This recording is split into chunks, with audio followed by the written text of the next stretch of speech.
Aí lá, foi coisa assim de 2 meses depois de eu ter chegado. E um detalhe que eu esqueci de contar, que acho que é o mais... e que vai ter relação agora com isso e com toda a minha história depois, é que lá em Itapiranga a gente tem um sotaque que a gente inverte o R. Sotaque de alemão. Todo mundo lá fala alemão. Todo mundo lá fala alemão.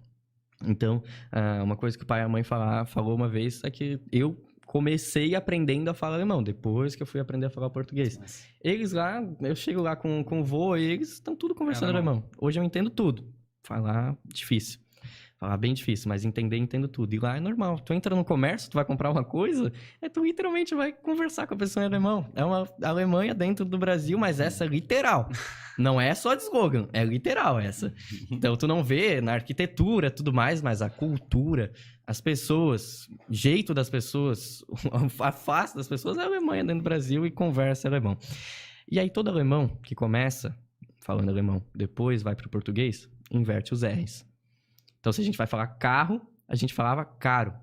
Então carro no sentido de veículo saía como um objeto de alto valor. E aí invertia tudo. E aí, quando eu vim para Gaspar, a bibliotecária da escola que eu cheguei, ela falou, Léo, a gente vai ter um concurso interno de declamação de poesias. O que é que tu acha de participar? Eu falei, tá bom, ok.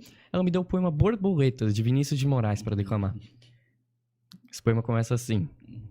Borboletas. Tu vai fazer qual versão? A versão do como tu falaria hoje ou a versão da época? Eu vou fazer primeiro a certa e aí depois a que eu fiz. Perfeito. Borboletas brancas, azuis, amarelas e pretas. Foi tudo que eu consegui falar, então só vou falar esse verso. E aí eu fui. Borboletas brancas, azuis, amarelas e pretas. Cara, quando eu soltei o amarelas, todo mundo começou a rir. Imagina, pessoal, do primeiro ao quinto... Qual era no ensino médio? Eu tava no terceiro... eu tava no terceiro fundamental. Eu tava no ensino médio agora. Caralho, velho. Nossa, agora que eu me liguei. Eu tô no médio agora, na época era fundamental. Você tava ainda. no pior época do bullying, eu acho. Exatamente, em que nem existia bullying. Então, terceiro ano, o pessoal nem sabe o que é isso. E aí todo mundo começou a rir. Todo mundo começou a rir. Eu saí do palco chorando naquela hora. Chorando e chorando muito. E aquilo virou um trauma. Aquilo virou um trauma muito grande. Então, eu, por exemplo, se tivesse uma apresentação de trabalho lá na sala, eu ia preferir tirar 0 do que apresentar por conta daquilo. E aí, um ano depois, com o sotaque menos carregado, para não pular um ano, naquele tempo, fiquei também investindo, encontrei uma escolinha de futebol lá em Gaspar, e aí treinei naquela escolinha de futebol, e nesse tempo era isso, era escola, futebol. Mas as apresentações, não. Hã? Tipo, apresentações na escola, nada. Não. Público, nada. Como é que fazia daí? Hã? Mas como é que fazia? Porque deveria Não ter fazia. atividades em que teria que apresentar alguma coisa, atividade em grupo, por exemplo. Não fazia. Esse era o esquema, Talvez não por fazia. tu ser um aluno também que era dedicado e tinha notas boas, tu talvez conseguiria escapar um dava pouco pra disso. dava pra contornar. Normalmente os professores até ofereciam 2 modalidades para fazer, então tu faz um trabalho de pesquisa em texto, um trabalho de apresentação, então normalmente tinha essas 2 modalidades e aí eu sempre ia e optava pelo em texto. E aí nisso, um ano depois, essa mesma bibliotecária veio e me chamou e falou, Léo, agora a gente vai participar do concurso municipal de poesia, a gente tá montando aqui um grupo de 5 alunos, mas falta um. O que tu acha de participar? Eu falei, posso pensar um pouco? Ela falou, tá bom, mas amanhã tu me traz essa resposta. E aí eu fui, conversei com meus pais e acho que ali que foi a virada de chave. Porque ali o pai e a mãe, eles meio que fizeram uma analogia com o futebol. Em que sentido? Que basicamente, naquele momento, tava 1-0 para esse meu trauma. Tava 1-0 para a derrota. Então tava perdendo. Se eu simplesmente fosse participar daquele concurso, tinha chance de empatar. Porque eu já ia estar lutando contra ela e só disso, dessa barreira forte que eu ia conseguir quebrar, eu já ia empatar. E aí, na pior das hipóteses, se desse tudo errado de novo, continuava empatado, porque o trauma ia continuar, já existia, só ia continuar, então continuava perdendo da mesma forma, não ia subir nada, ia manter. Mas agora, se fosse lá, desse certo, aí era 2-1 pra mim. E aí já invertia todo o jogo e isso daí que fez eu ir participar. Tu contando isso? Tu lembra onde é que tu tava? Tava em casa, tu foi falar pra eles, me convidaram... Cara, ali a gente morava numa casa de 2 pisos, e eu lembro dessa conversa enquanto a mãe tava costurando, porque a nossa sala de estar era costura também, então era tudo apertadinho ali, mas eu lembro daquela cena, eu sentado na mesa que ficava na frente da TV, e a mãe costurando, e naquela ali rolou a conversa, que fez a virada de chave total depois. E aí eu fui participar, e aí a gente declamou o poema José, de Carlos Drummond de Andrade, que é aquele tradicional "E agora, José", que todo mundo conhece. E aí, lá deu super certo, nada de errado, sotaque zero sotaque, já tinha perdido quase que completamente, então fui muito tranquilo, isso no 4º ano de ensino fundamental. Mas tu perdeu o sotaque, mas tu batalhava...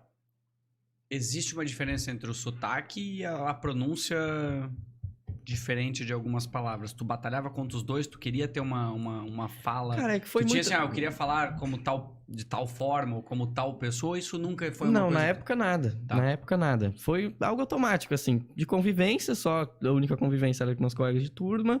E aí, por convivência, foi perdendo isso. Tanto que hoje todo mundo ali em casa perdeu. Então, o pai, a mãe, não existe mais esse sotaque. Mas se tu descer lá pra Itapiranga, todo mundo ainda tem. Mas tu tem aquela... eu tenho isso, pelo menos. Se eu visito meus parentes, seja em Curitiba ou no Rio Grande do Sul... 15 minutos falando com eles, eu tô falando igual. Eu pego muito eu falo, sotaque filha muito da mãe, fácil. quando eu tô lá, piá, Eu pego sotaque falo, muito que fácil merda. também. Eu Só pego pelo fato de sotaque estar muito com a coisa fácil. perto da pessoa, né? Sim, exatamente. Tu falou, tu tem um sotaque tu é de Curitiba, né? Tá, pode ser. Não é tão perto assim. Quando ele falou, já vou começar aqui. Te passo o rodo, piá. Meu primo sempre falava isso quando ele, piá, passo o rodo, piá de bosta. Eu falava, tá bom. Mas ok, ignora essa parte, só meus comentários livres. Não, mas aqui. eu pego sotaque muito fácil também. E essa do R é uma coisa que hoje eu consigo controlar tranquilo, mas quando eu tô muito nervoso, às vezes sai umas palavras invertidas, assim. Talvez aqui no meio aqui a gente tá muito tranquilo, então não é difícil que vai sair. Mas às vezes, até em conversa assim com o pai e com a mãe, eu percebo que, nossa, soltei um negócio ali que mas, o R tudo invertido.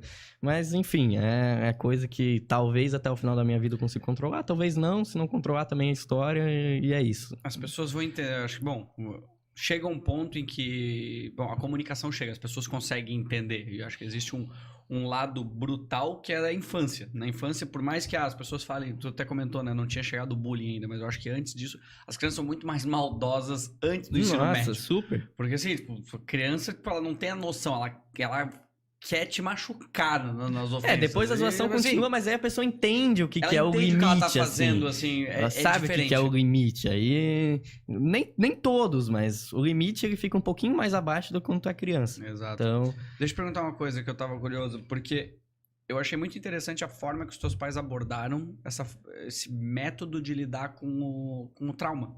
Pô, foi uma analogia interessante, foi uma visão interessante de fazer, porque acho que muitas pessoas hoje que se dizem talvez morar numa cidade, num centro, que tem acesso à educação, às vezes não tem essa visão de fazer uma criança lidar com o trauma dela. Eu vejo como, talvez na tua geração, posso estar errado, a maioria teria o ponto de dizer assim, não precisa fazer. Deixa assim, não, meu filho não... Então, eu realmente acho que da forma que tu contou, eu acho, mérito aos teus pais, e claro, existe também uma composição disso que também é um mérito teu de tu conseguir assimilar e entender aquilo, mas... mas se naquele momento não fosse eles, não... Tu não teria essa... Exato. Eles só deram, assim, as palavras e uma forma pra pavimentar o asfalto, né? Pra eu chegar e conseguir andar. Exato. Mas ali é mérito completamente deles ali, né? Naquele momento. Tem muitos outros momentos da minha vida também. E aí nessa depois participei novamente em 2000 me fugiu. Ou é 2014 ou é 2015. Mas quando eu tava no quinto... De vida aí pra se perder nas idades. Mas quando eu tava no... Cara, se eu tô agora no terceiro, na época quando eu tava no quinto, é o quê? Não sei, tu é bom em matemática? Tudo bem. Enfim, eu tava no quinto ano do ensino fundamental e aí fui convidado para participar... 2013, maravilha. Não, 2013 não. 2013 eu tava no quarto. 2014, então, pronto. Olha só. Cara, quando eu falei segue, não vale a pena a gente ficar debatendo sobre isso. Depois a gente descobre a data, tá tudo certo. Eu sou muito específico nessas coisas. Não, tirava 10 ainda, né? Começo a duvidar desses professores aí. Brincadeira. E aí me convidaram de novo para participar desse concurso municipal, só que agora já sozinho.